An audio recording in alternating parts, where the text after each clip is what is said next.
শেখ শাহজাহানের একের পর এক তথ্য উঠে আসছে। এই মুহূর্তে যে আপডেট আপনাদের দেব, আদিবাসীদের 146 বিঘা জমি ছিনতাই করেছেন এই শেখ শাহজাহান। 10 দিন ধরে নিখোঁজ শেখ শাহজাহান। শেখ শাহজাহান কোথায় এখন, এটাই সব থেকে বড় প্রশ্ন। আর এরই মধ্যে চাঞ্চল্যকর সব তথ্য উঠে আসছে। আদিবাসীদের 146 বিঘা জমি ছিনতাই করেছেন শেখ শাহজাহান, এমনটাই জানা যাচ্ছে। এবং অভিযোগ, সন্দেশখালীর বেতাজ বাদশাহ শেখ শাহজাহান ও তার ভাইয়ের বিরুদ্ধে অভিযোগ। সন্দেশখালী 2 নম্বর ব্লকের বিস্তীর্ণ অংশে বহু আদিবাসীদের জমি জোর করে হাতিয়ে নিয়েছেন শাহজাহান ও তার দলবল।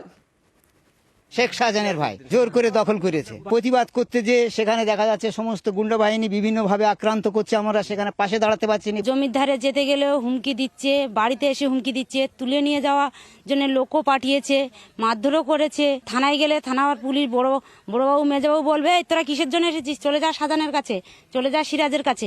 তাহলে বলুন তো আমরা কোথায় যাব? তাহলে আমার শ্বশুর এখনো জেলে আছে, ওনাকে মিথ্যে কেস দিয়ে জেলে পুরে দিয়েছে। আমরা জমি জায়গা ফেরত চাইছি, স্বাধীনভাবে আবার বাঁচতে চাইছি। আমরা 2টো বাচ্চা নিয়ে আমি একদম রাস্তার উপরে আছি, আমার থাকার জায়গা পর্যন্ত নেই। আজকে মরলে মরতে হবে, কাল মরলে মরতে হবে, তো মারবে তো আসুক না, কি আছে? আমার বউ ছেলে বলে নিয়ে যাবে, এরম কোথাও হয়েছে যে বউ ছেলে বলে তুলে নিয়ে গিয়ে মারবে? শেখ শাহজাহান মানে আমাদেরকে তাই এইভাবে তছরূপ করছে। আমরা এখন কোথায় যাই বলুন?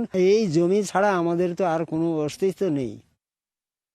থানায় জানিয়েছি, বিডিওকে জানিয়েছি, এসডিওকে জানিয়েছি, এসপিকে জানিয়েছি, ডিএমকে জানিয়েছি, কিছুই হয়নি। সিলকাস্ট কমিশনে জানানোর পর সিলকাস্ট কমিশন যখন রিপোর্ট চাইছে, এসডিপিও এসপিকে রিপোর্ট দিলেন যে এই জমিগুলো ফেক জাল দলিল হয়ে বিক্রি হয়ে গেছে। সব মিলে 146 বিঘা জমি মানে আমরা কমপ্লেনটা দিয়েছি আর কি। সন্দেশখালী 1 এবং 2 এই 2 বিআরও অফিসে ইডি তদন্ত আমরা চাইছি এবং এই জমিগুলো যাতে গরিব মানুষরা ফেরত পায়